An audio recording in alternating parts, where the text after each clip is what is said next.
He called her worthless.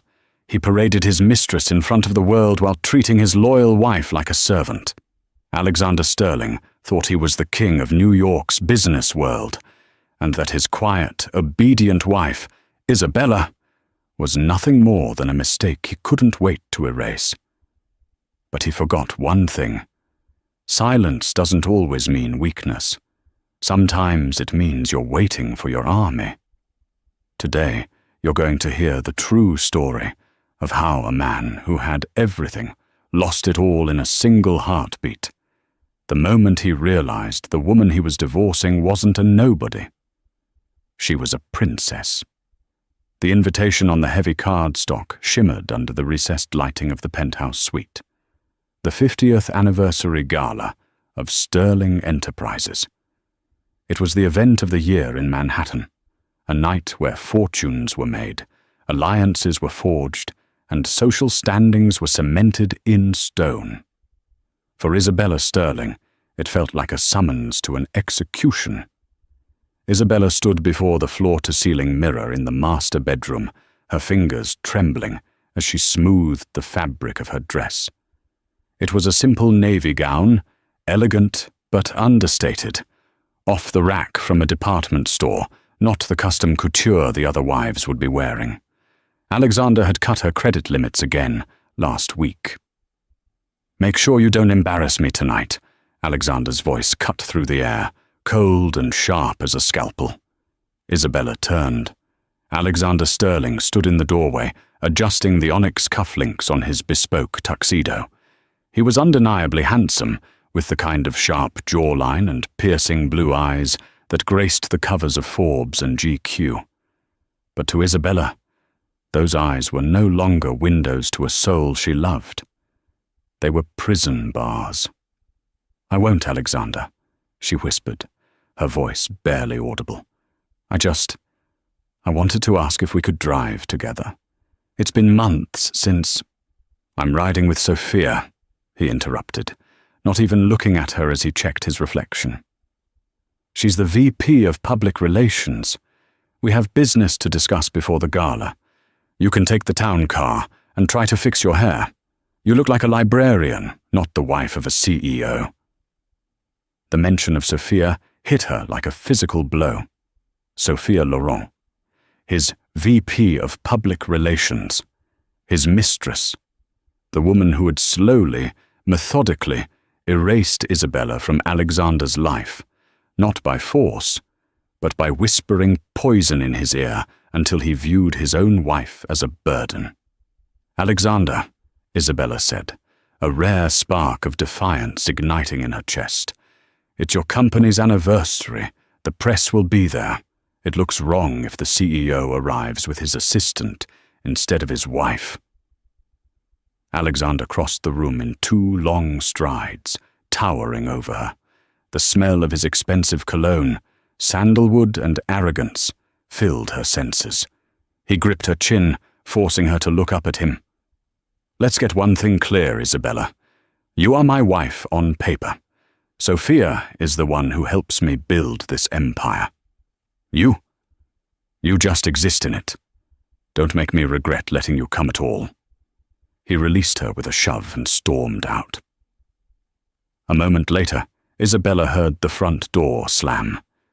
She stood alone in the silence of the multi-million-dollar penthouse that felt more like a mausoleum. She looked at her reflection again. He saw a librarian. He saw a nobody. But he didn't see the truth. She reached into the back of her jewelry drawer, past the modest pearls Alexander had given her 5 years ago, to a small, velvet box hidden beneath the lining. She opened it. Inside lay a ring. Not a diamond, but a heavy, intricate signet ring bearing a crest, a silver hawk clutching a rose. It was the royal seal of the House of Thorn, the ruling family of Eldoria, a small but immensely powerful European principality, known for its banking secrecy and titanium reserves. Isabella wasn't just Isabella Sterling. She was Princess Isabella Maria Thorn, the only daughter of King Edward Thorn. 5 years ago, she had run away from the suffocating protocols of the palace to find real love in America. She wanted to be loved for herself, not her title. She had hidden her identity, met Alexander when he was just a struggling entrepreneur, and used her personal inheritance, funneled through shell companies, to secretly fund his first major deal. He didn't know. He thought he was a self-made genius. He thought she was a poor orphan from Europe with no family. 5 years, she whispered to the empty room. I gave you 5 years to prove you loved me, Alexander, and you proved you love power. She snapped the box shut, but she didn't put the ring on. Not yet. Tonight was the test. Her father, King Edward, had found her 3 days ago. He was coming to the gala tonight. He had given her an ultimatum. Come home and take your place, or stay with this man who breaks you. Isabella wiped a single tear from her cheek. Tonight, she vowed. Tonight, we see who Alexander really is. The grand ballroom of the Pierre Hotel was a sea of black ties and designer silk. The air buzzed with the chatter of New York's elite. Waiters circulated with trays of champagne, and a jazz quartet played softly in the corner. Isabella arrived alone. She walked through the entrance, her head down, trying to make herself invisible. As she navigated the crowd, she heard snippets of conversation. Did you see Alexander's stock prices? Up 12%. Who is that he's with? The blonde in the red dress? That's Sophia. The wife is around here somewhere. Poor thing. Isabella stiffened. She spotted them near the center of the room. Alexander was holding court, a glass of scotch in one hand, laughing at something a senator was saying.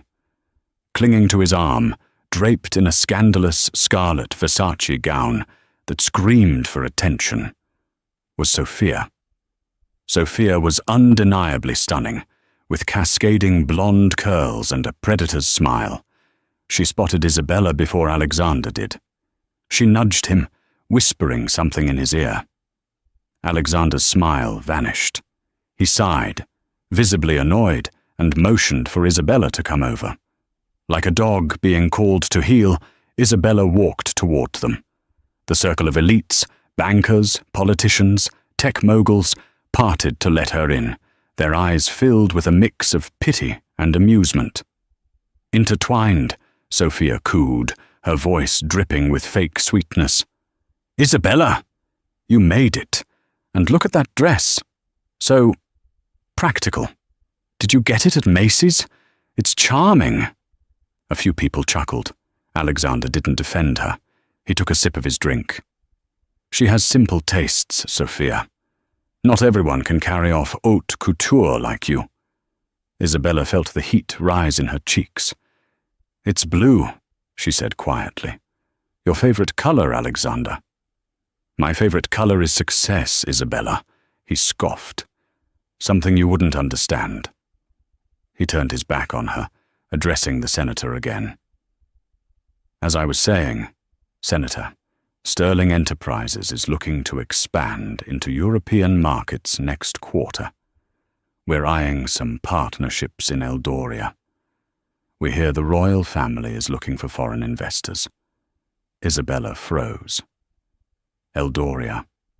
Good luck with that, the senator laughed. King Edward is notoriously private. He eats CEOs for breakfast. They say he's fiercely protective of his family, though nobody has seen his daughter in years. I can handle a king, Alexander said arrogantly. Everyone has a price. I'll buy my way in if I have to. Isabella spoke up, her voice trembling but clear. You can't buy respect, Alexander, and the King of Eldoria values loyalty above all else. The group went silent. Alexander turned slowly, his eyes narrowing. The air grew heavy. Excuse me, Alexander hissed. Since when do you have an opinion on international business strategy? Go find a waiter and get me another scotch. You're boring the guests. I'm your wife, "Not your waitress," Isabella said. It was the first time in 2 years she had publicly contradicted him. Sophia laughed, a high, tinkling sound that grated on Isabella's nerves. "Oh, honey, don't be dramatic. He's just stressed. Go on, be a good girl." Sophia reached out and patted Isabella's cheek condescendingly. That touch was the spark. Isabella slapped Sophia's hand away.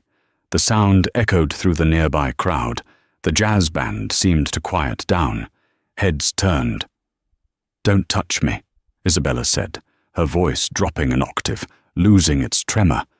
The meek wife was fading. The princess was waking up.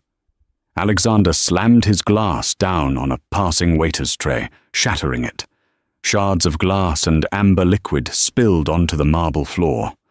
"That is enough!" he roared. He grabbed Isabella's arm, his fingers digging into her flesh. "You ungrateful, embarrassing little... I have tolerated your mediocrity for 5 years. I gave you a roof, I gave you a name, and you repay me by causing a scene at my night." "I gave you everything!" Isabella shouted back, wrenching her arm free. "I gave you my heart. I supported you when you were nothing." "You gave me nothing but dead weight," Alexander yelled, his face red. He looked around at the hundreds of guests watching them.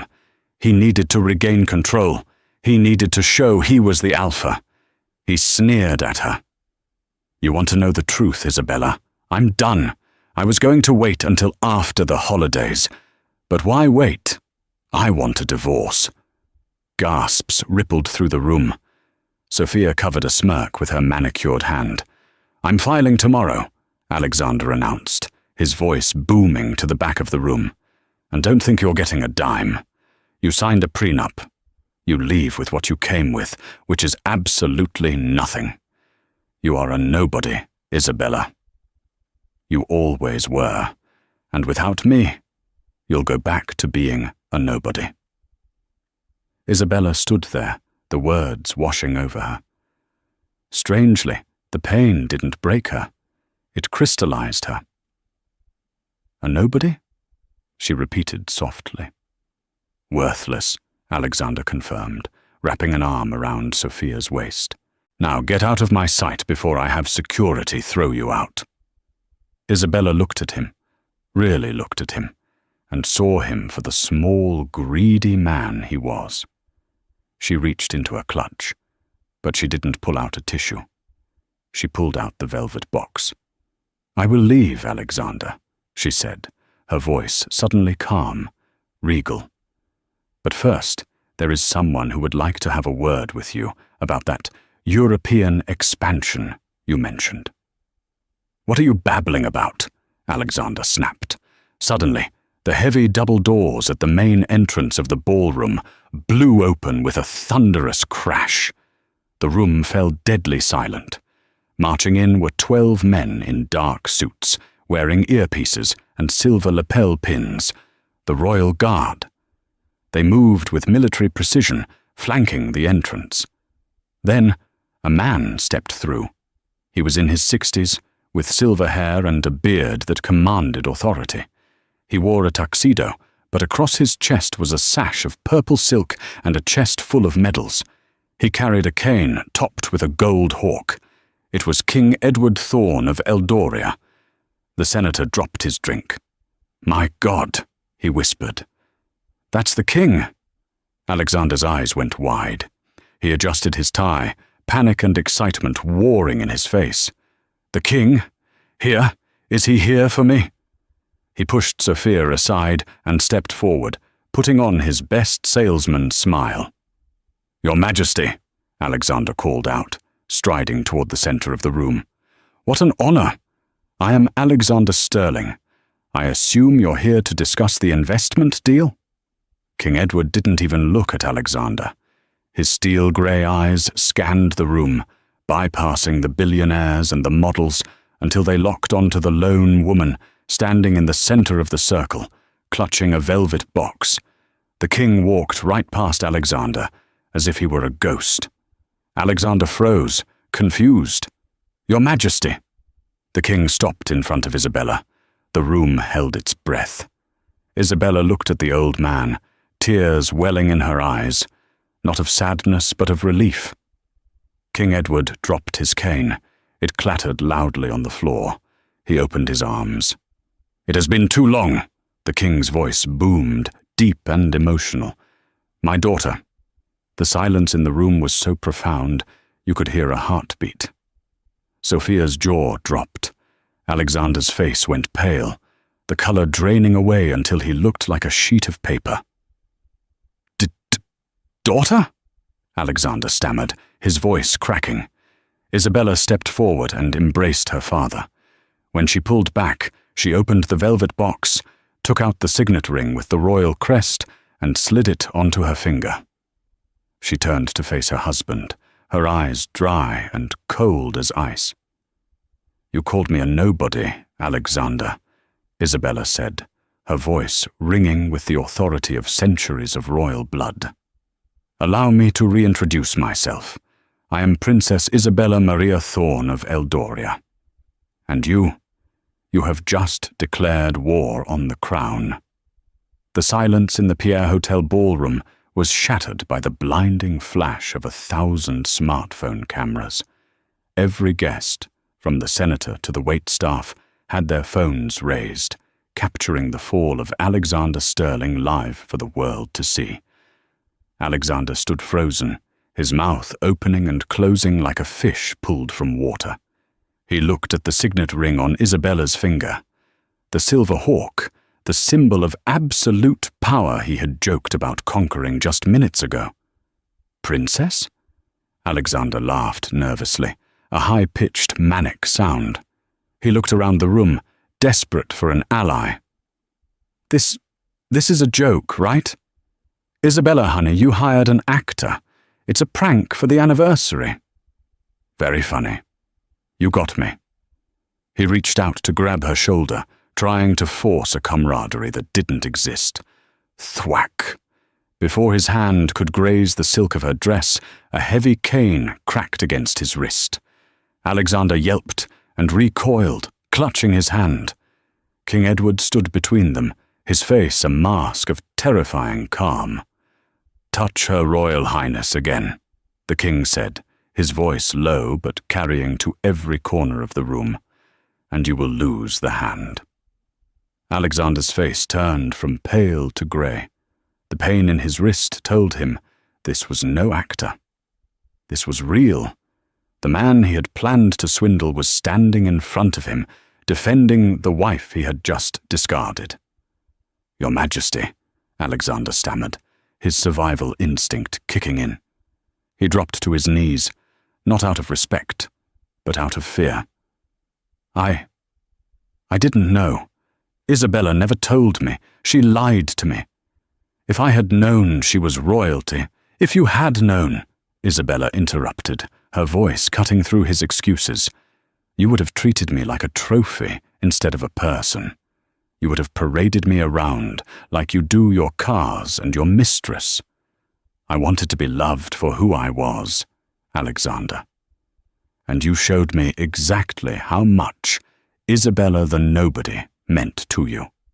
"No, no, baby, please," Alexander begged, crawling forward slightly. "I was stressed. The business, the pressure. I didn't mean what I said about the divorce. I love you. We can fix this. Think of what we can do together. Sterling Enterprises and Eldoria.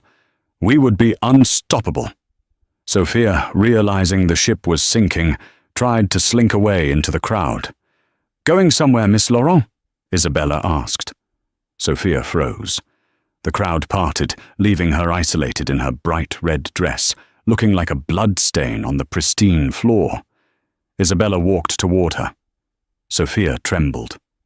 "Isabella, look, I was just doing my job. He told me you were separated. He told me you were crazy." "And you believed him because it was convenient," Isabella said coolly. "You mocked my clothes. You mocked my intelligence. You stood there and smiled while my husband humiliated me." Isabella leaned in close, so only Sophia and Alexander could hear. You wanted to be the Queen of Sterling Enterprises? You can have it, because by tomorrow morning, this empire will be nothing but rubble. Isabella turned back to her father. I'm ready to go home, Papa. King Edward nodded. He signalled to his guards. But before they left, the king turned to Alexander, who was still kneeling on the floor, sweat pouring down his face. Mr. Sterling, the king said, you mentioned earlier that you are a self-made man, that you built this company from nothing. Alexander looked up, hope flickering in his eyes. Yes, your Majesty. I am a hard worker. Lies, the king spat. Did you really think I let my only daughter disappear into America without watching her? I knew where she was every day of these last 5 years, and I know where your money came from. The king gestured to the crowd. 5 years ago, your company was bankrupt. You were about to be evicted. Then, miraculously, an anonymous angel investor from the Orion Trust injected $5 million into your startup. You thought it was luck. Alexander's eyes went wide. Orion Trust. That's my main backing. Orion, Isabella whispered. The hunter. It's the constellation directly above my bedroom in the palace. Alexander looked at his wife in horror. I gave you everything, Alexander, Isabella said, a tear finally escaping. That was my inheritance. I saved you. I bought your first office. I paid for your first production line. I made you. The crowd gasped. The narrative of the genius billionaire collapsed in seconds. He wasn't a genius. He was a husband living off his wife's secret charity, a wife he just called worthless. You own Orion, Alexander whispered. I do, Isabella said. And as of this morning, Orion Trust has pulled all funding and demanded immediate repayment of all loans due to breach of character clauses. You can't do that, Alexander screamed, scrambling to his feet. That will bankrupt me. That's all my liquid capital. Then I suggest you start selling your suits, Isabella said, turning her back on him. Come, father. The royal guards formed a wedge. Isabella and King Edward walked out of the ballroom with their heads held high. The heavy doors swung shut behind them, leaving Alexander Sterling standing amidst the shattered glass of his scotch, the flash of cameras, and the mocking whispers of the elite who used to worship him. He looked at Sophia. She looked at him with pure disgust. You broke, she spat. You're actually broke? Sophia, wait. Don't touch me, she shrieked, echoing Isabella's words from earlier. I'm not going down with you. As Sophia ran for the exit and the senator laughed in his face, Alexander Sterling realized the true cost of the divorce he had asked for. The sun rose over Manhattan, but for Alexander Sterling, it felt like the onset of a long, dark winter. He hadn't slept. He had spent the night in his office at the Sterling Tower, frantically calling board members, investors, and lawyers. No one was picking up. His phone buzzed. It was a notification from Twitter. The Silent Princess was trending #1 worldwide. The Sterling fraud was #2. He opened the app with trembling fingers. The video of the gala had 50 million views in 6 hours. Comments were pouring in by the thousands. Imagine fumbling a literal princess for a side chick. LMAO. He called her worthless, and she literally paid for his shoes. The audacity of men. I hope she takes the shirt off his back. Team Isabella. Alexander threw his phone against the wall. It cracked, the screen spider-webbing, much like his life. It's fixable, he muttered to himself, pacing the office. It's just a PR nightmare. I can spin this. I'll go on TV. I'll apologize. I'll say I was drunk. I'll say I was intimidated by her royal status and acted out of insecurity. People love a redemption arc. He pressed the intercom button on his desk. Linda, get me a press conference, noon, and get Sophia in here. We need to present a united front, or— Mr. Sterling? Linda's voice crackled through the speaker. She sounded distant, cold. Sophia resigned via email at 3:00 a.m. She's already given an exclusive interview to TMZ, claiming she was a victim of your manipulation. Alexander slumped into his leather chair. Of course she did.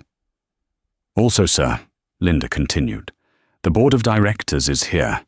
They're in conference room B. They want to see you. Now. Alexander straightened his tie, though his hands were shaking. Fine, I'll handle them. He walked out of his office and down the long glass corridor. Usually, employees would greet him with nods of respect. Today, the bullpen was silent. People huddled in groups, whispering.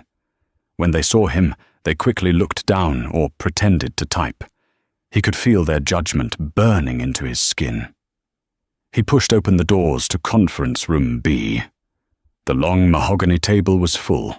12 angry men and women, the sharks who helped him run his empire, were waiting. At the head of the table sat Marcus Thorne, no relation to the king, purely a coincidence of name that Alexander now found ironic, the chairman of the board. Sit down, Alexander, Marcus said. He didn't offer a handshake. Marcus, Alexander said, trying to summon his CEO bravado. I know last night looked bad, but it's a personal matter. It doesn't affect the company's ability to— It affects everything. Marcus slammed a file onto the table. Our stock dropped 40% when the markets opened in London. Eldoria has placed an embargo on any company associated with you. Do you know what that means? We just lost our titanium supplier. Our manufacturing has halted.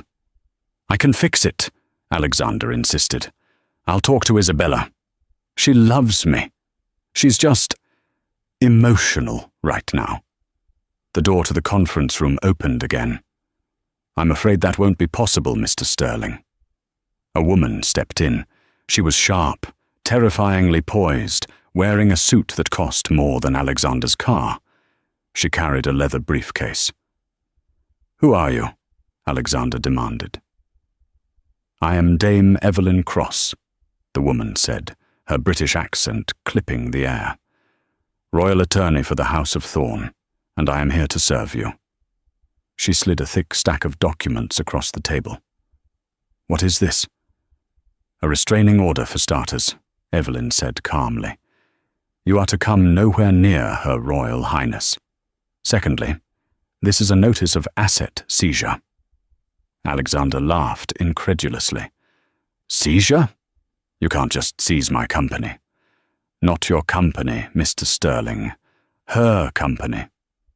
Evelyn opened a folder. As the Orion Trust has invoked the character clause in your initial lending agreement, a clause you signed without reading 5 years ago because you were too arrogant to hire a proper lawyer, ownership of Sterling Enterprises reverts to the primary investor in the event of gross public misconduct causing reputational damage. The room went dead silent. The board members looked at the documents. Marcus flipped through a few pages, his eyes widening. It's ironclad, Marcus whispered. She owns it. She owns 51% of the controlling stake through the debt conversion. This is insane, Alexander screamed. I built this. With her money, Evelyn corrected. And now she is taking it back. Evelyn turned to the board. Gentlemen, Her Royal Highness proposes a vote of no confidence in the current CEO. If you vote to remove Mr. Sterling effective immediately, the Royal House of Thorne will stabilize the stock, reinstate the supply chain, and double your annual bonuses. The board members exchanged glances. It took less than 3 seconds. All in favor? Marcus asked. 12 hands shot up into the air. Motion carried, Marcus said, not even looking at Alexander. Alexander, you're fired. Security will escort you out. You can't do this to me, Alexander roared, lunging toward the table. 2 security guards, men Alexander had hired himself, stepped forward and grabbed his arms. Get your hands off me! Alexander thrashed as they dragged him toward the door. "I am Alexander Sterling. I am the King of New York." "Not anymore," Evelyn said, snapping her briefcase shut. "Now, you are just the ex-husband." They dragged him out of the conference room, past the glass walls where his employees watched. He wasn't walking out with dignity like Isabella had. He was being hauled out like trash. They shoved him into the elevator and pressed the button for the lobby. As the doors closed, Alexander saw the TV screen in the reception area. It was a live news feed. Breaking news. Princess Isabella of Eldoria to host press conference regarding the future of Sterling Enterprises. Rumors of a massive charitable donation to domestic abuse survivors. The elevator descended, taking Alexander down to the ground floor, down to where the regular people were. He had nothing. No wife, no mistress, no company, no money. But the worst was yet to come. Because the royal family of Eldoria didn't just believe in justice, they believed in punishment. The sidewalk outside the Sterling Tower was cold, a sharp contrast to the climate-controlled executive suite Alexander had occupied for the last 5 years. He stood there, holding a cardboard box containing a few personal photos and a stapler, the only things security had allowed him to take. He hailed a taxi. He needed to get home, regroup, and call his personal lawyer. He reached into his pocket and found a crumpled $20 bill. That would get him to the Upper East Side. "The Kensington Towers," Alexander barked at the driver. "And make it quick." The taxi driver glared at him in the rearview mirror. "Hey, aren't you that guy? The worthless wife guy from the video?" Alexander grit his teeth. "Just drive." When the taxi pulled up to the gilded awning of the Kensington Towers, Alexander threw the 20 at the driver and stormed toward the glass doors. He saw Jerry, the doorman who had worked there for 10 years. Jerry had always been obsequious, opening doors with a smile, grateful for Alexander's sparse holiday tips. Alexander reached for the door handle, but it didn't move. It was locked. He knocked on the glass. "Jerry, open the damn door. My keycard isn't working." Jerry stood on the other side of the glass. He crossed his arms. He didn't smile. "Jerry!" Alexander shouted, rattling the handle. "It's Mr. Sterling. Open up!" Jerry walked slowly to the door, cracked it open 2 inches, and spoke through the gap. "Mr. Sterling, management has instructed me not to let you in." "What?" Alexander laughed, a desperate, barking sound. "I own the penthouse. I bought it." "Actually, sir," Jerry said, his voice dripping with a newfound lack of respect, "the deed to the penthouse is held by the Orion Trust. We received a call from a Dame Evelyn Cross about an hour ago. The locks have been changed. Your personal belongings are being packed and will be sent to a storage facility in Queens. You have no access rights." "You can't do this!" Alexander slammed his shoulder against the door. "My clothes are in there. My watch collection. My safe." "Not anymore," Jerry said. "And, sir? You might want to move. You're blocking the entrance for the residents." Jerry closed the door and locked it. Alexander watched as Jerry turned his back on him. "I'll sue you," Alexander screamed at the glass. "I'll sue all of you." Passers-by were stopping. Phones were out. Click, click, click. The flashing lights were like strobe lights in a nightmare. Alexander turned and ran. He ran until his lungs burned, ducking into a Starbucks 3 blocks away to hide. He needed to think. He needed money. He pulled out his wallet, the black Amex, the platinum Visa, the corporate card. He walked up to the counter. Double espresso, black. He tapped the Amex. Beep. Declined. The barista looked at him. Try another one. He tapped the Visa. Beep. Declined. Sweat pricked at his hairline. It's a bank error. Try this one. He handed over the debit card, linked to his private offshore account, the rainy day fund he had hidden from everyone, even Isabella. Or so he thought. Beep. Card seized. Contact issuer. Alexander stared at the little screen. Seized? Sir, there's a line, the barista said, annoyed. If you can't pay, you have to leave. Alexander looked at the coffee he couldn't afford. He looked at the people in the line, people he used to view as ants. Now they were patrons, and he was a beggar. He stumbled out of the shop, his stomach twisting with hunger and panic. He sat on a park bench, his expensive Italian suit now wrinkled and stained with sweat. He had nothing. No home, no car, no money, no friends.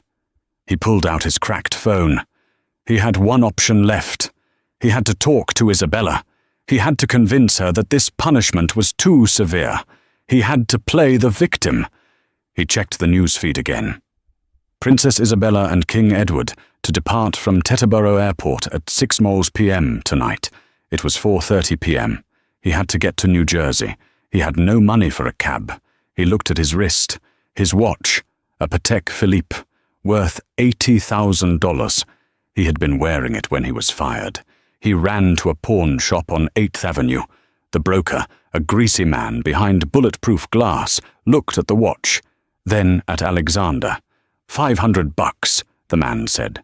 It's worth 80,000, Alexander shouted. It was worth 80,000. But I saw the news, buddy. This is stolen property, pending a royal lawsuit. I take this. I'm taking a risk. 500. Take it or leave it. Alexander felt tears prick his eyes. He slammed the watch on the counter. Give me the cash. With $500 in his pocket, Alexander Sterling hailed a cab and gave the driver the address for Teterboro Airport. He wasn't going to let her leave, not until he got what he deserved. The private terminal at Teterboro was swarming with police and private security. A massive Boeing 747, painted with the royal crest of Eldoria, the hawk and rose, sat on the tarmac, its engines humming. Alexander arrived just as a convoy of black SUVs pulled up to the gate. He jumped out of the taxi before it even fully stopped. "Isabella!" he screamed, sprinting toward the fence. "Isabella!" 2 police officers tackled him instantly. His face was pressed into the chain-link fence, the metal digging into his cheek. "Let me go! That's my wife!" Alexander yelled, spitting gravel. "I have a right to speak to her." Inside the perimeter, the door of the lead SUV opened. King Edward stepped out, looking regal even in a travel coat. Then Isabella emerged. She had changed out of her gala gown into a cream-colored cashmere coat and sunglasses. She looked like a movie star. She looked unreachable. She paused. She heard the screaming. She looked toward the fence, where Alexander was thrashing against the cops. She said something to her father. The king frowned, shook his head, but eventually nodded. The king signaled the officers. They hauled Alexander to his feet, but kept his arms pinned behind his back. Isabella walked toward the fence, stopping 5 feet away. She didn't look angry anymore. She looked tired. "Isabella," Alexander panted, his suit torn, his hair wild. "Isabella, tell them to let me go. This has gone too far. You took my company. You took my home. You took my watch." "I took back what was mine," Isabella said calmly. "You have your freedom, Alexander. You're not in jail. Yet." "I have nothing," he pleaded, his voice cracking. "How am I supposed to live? You can't leave me like this. We were married for 5 years. Doesn't that mean anything?" "It meant everything to me," Isabella replied. "That's why I hid who I was. I wanted to be sure you weren't like the others, men who only wanted the title, the money. I gave you 5 years to prove you were a good man, and you spent 5 years proving you were a narcissist." "I can change," Alexander begged. "I learned my lesson, I swear. Just give me a chance. Don't get on that plane. Stay here. We can talk. We can start over." Isabella shook her head slowly. She reached into her oversized handbag. Alexander's heart leaped. Was she going to give him money? A check? A key to an apartment? She pulled out a crumpled white envelope. It was the same envelope she had tried to give him in the limousine the night before. The one he had swatted away so he could call Sophia. She passed it through the chain-link fence. "You asked if our marriage meant anything," Isabella said, her voice trembling slightly for the first time. "I was going to give you this last night, before the gala. I was going to tell you that despite everything, despite the coldness, the late nights, the rumors about Sophia, I still had hope." Alexander took the envelope with shaking hands. He tore it open. It wasn't a check. It wasn't a legal document. It was a glossy black and white photograph. A medical sonogram. Alexander stared at the grainy image, a tiny bean-shaped form curled in the center. Patient. Isabella Sterling. Date. December 14th. Gestational age. 12 weeks. The world stopped spinning. The noise of the jet engines faded into a dull roar. "You!" Alexander looked up, his eyes wide with shock. "You're pregnant," Isabella whispered. 12 weeks. It's a boy." Alexander felt a punch to his gut, harder than any physical blow. A son. He had always talked about wanting a son. Someone to carry on the Sterling name. Someone to mold in his image. "A son," Alexander breathed, a smile breaking through his panic. "Isabella, we're having a son. This changes everything. You can't leave now. You can't take my son away from me." He reached through the fence, trying to grab her hand. "This is it. This is our fresh start.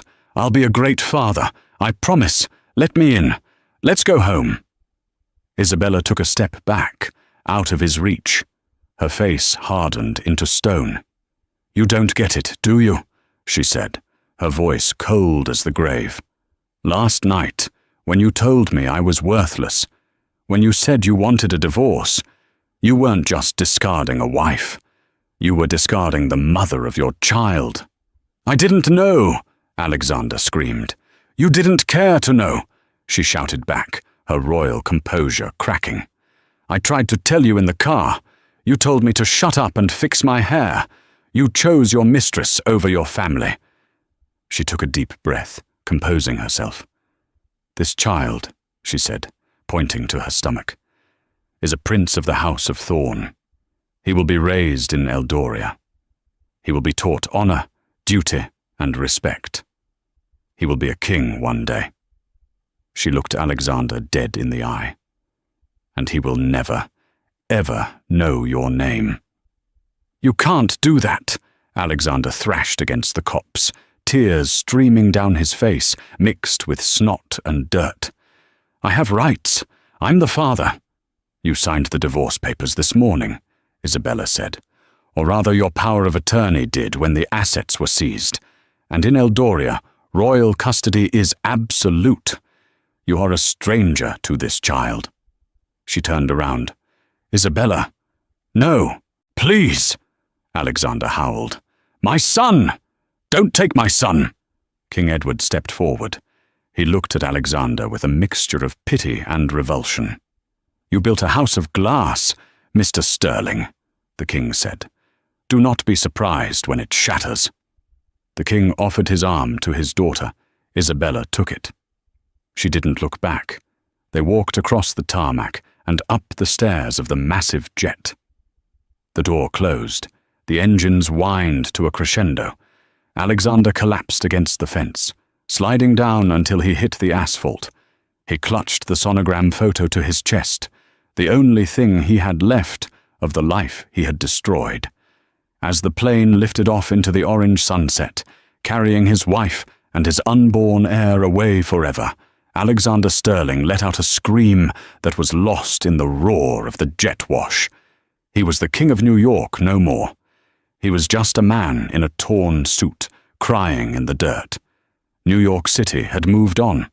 The name Alexander Sterling was a footnote in business textbooks, a cautionary tale taught in ethics classes under the chapter Hubris. The Sterling Tower had been renamed Thorn Plaza, a beacon of charitable organizations and sustainable energy firms run by the royal house of Eldoria. For the man who once claimed to own the city, the view had changed drastically. Alexander sat in a small, cramped diner in Queens, staring at a plate of cold eggs. He wore a grey uniform with a name tag that read Alex. He worked as a night shift manager at a logistics warehouse, ironically, moving boxes for a company he used to compete with. His hair was thinning, and the sharp jawline was hidden behind a scruffy, unkempt beard. He looked older than his 40 years. The fire in his eyes was gone, replaced by a dull, aching resignation. "Hey, Alex," the waitress called out, pouring him a refill of weak coffee. "You going to pay for that, or is it on the house again?" "I've got it," Alexander muttered, fishing a few crumpled bills from his pocket. He looked up at the TV mounted in the corner of the diner. It was tuned to a global news network. Live. The royal coronation of Crown Prince Isabella of Eldoria. Alexander's heart stopped. He hadn't seen her face in 5 years. On the screen, Isabella stood on a balcony overlooking a massive crowd in the capital city of Eldoria. She looked magnificent, regal, strong, and radiant. She wore a crown of diamonds and sapphires, but her smile was warmer than it had ever been when she was Mrs. Sterling. "She's beautiful, isn't she?" the waitress mused, wiping the counter. "I heard she's a single mum, raising the heir all by herself. That's a strong woman." Alexander couldn't speak. He just watched. Then the camera angle shifted. A small boy, about 4 years old, stepped out onto the balcony holding Isabella's hand. He had dark hair and piercing blue eyes. Alexander's eyes. The chyron on the screen read, "Prince Leo Thorn, age 4. Alexander felt a physical pain in his chest, a hollow ache that threatened to swallow him whole. That was his son. That was Leo. A boy he had never held, never spoken to, never bought a toy for. The boy waved to the crowd, mimicking his mother's wave, with a serious, focused expression. "Look at the little guy," the waitress chuckled. "He looks just like his grandpa." "No," Alexander whispered, tears blurring his vision. "He looks like me." The door to the diner opened with a chime. A woman walked in. She looked haggard, wearing a worn-out coat and heavy makeup trying to cover deep lines of stress. She was holding a stack of flyers. "Excuse me," the woman said to the diners. "I'm looking for work. Cleaning, secretarial, anything." Alexander froze. He knew that voice.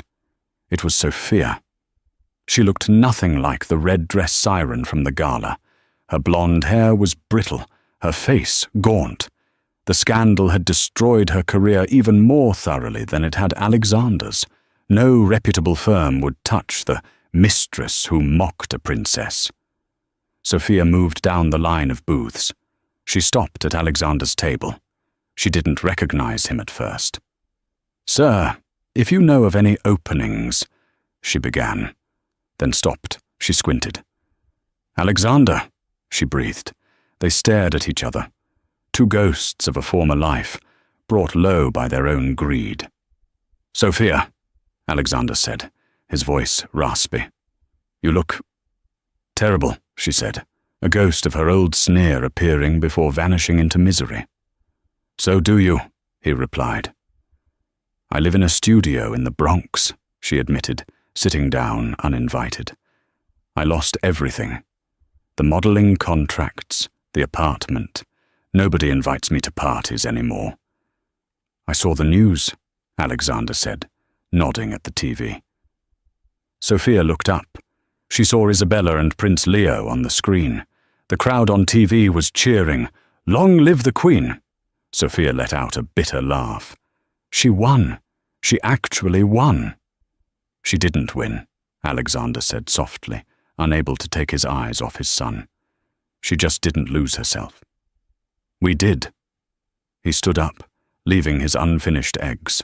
He couldn't bear to look at Sophia. She was a mirror of his own failure. "Where are you going?" Sophia asked. "To work," Alexander said.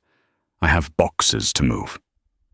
1 year later, a heavy package arrived at the royal palace in Eldoria. It had been screened by security 3 times, x-rayed and sniffed by dogs before it was placed on the desk of Queen Isabella. Isabella sat in her study, the morning sun streaming through the high windows. Leo was playing with a wooden train set on the rug. "Mama, look! Fast train!" Leo giggled. "Very fast, my love." Isabella smiled. She looked at the package. The return address was a law firm in New York. Estate of Alexander Sterling. Isabella frowned. She picked up the letter attached to the package. "Your Majesty, it is with regret that we inform you of the passing of Mr. Alexander Sterling. He died last week of a heart attack in his apartment in Queens. He had no living relatives listed, and his will instructed that this package be delivered to you." Isabella felt a strange chill. He was dead. The man she had once loved, then hated, then pitied, was gone. She opened the package. Inside was a small, cheap wooden box. She opened the lid. Inside lay 2 things. First, the Patek Philippe watch. He had apparently bought it back from the pawn shop, paying it off in installments over 5 years. Second, a letter.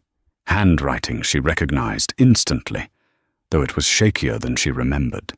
"Isabella, if you are reading this, my time is up. I'm not writing this to ask for forgiveness. I know I don't deserve it. I'm writing this because I need you to know that I watched. I watched every speech you gave. I watched every charity you launched. And I watched him. I saw Leo on the news last week. He has your smile. Thank God for that. But I saw him frown when the reporter asked him a tough question, and I saw myself. It terrified me. I worked double shifts for 5 years to buy this watch back. I know it's meaningless to a queen, but it was the watch I was wearing the night I lost you. It's the only thing of value I have left. Please give it to him when he's older. Don't tell him it's from his father. Tell him it's from a man who learned too late that time is the one thing you can't buy." You were right, Isabella. I was a nobody. But you made me feel like a king for a while. I just wish I had realized that the crown wasn't the money. It was you. Goodbye, Alex. Isabella put the letter down. A single tear traced a path down her cheek. "Mama, why are you crying?" Leo asked, running over to her. He put his small hand on her knee. Isabella wiped her face and looked at her son. She looked at the watch in the box, a symbol of a man's vanity, now redeemed as a symbol of his regret.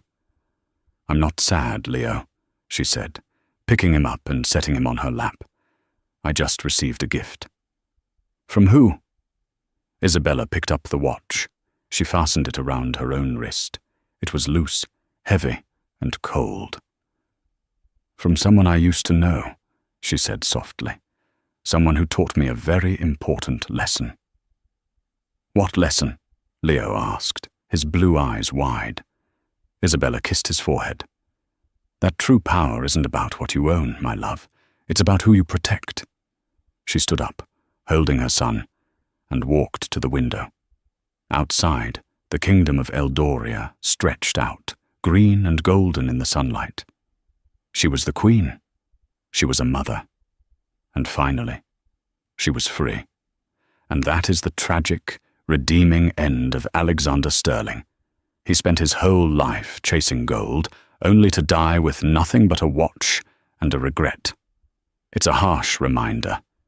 Be careful who you step on while climbing to the ladder, because they might just be the one holding it up. What did you think of Isabella's choice at the end? Should she have let Alexander see his son before he died? Or did he get exactly what he deserved? I want to see your debates in the comments, Team Forgive or Team Justice. If this story gave you chills, please hit that like button. It really helps the channel grow. And don't forget to subscribe and ring the bell so you never miss a new story. We drop new dramas every Tuesday and Friday. Thanks for watching. And remember, real royalty isn't in your blood, it's in your behavior.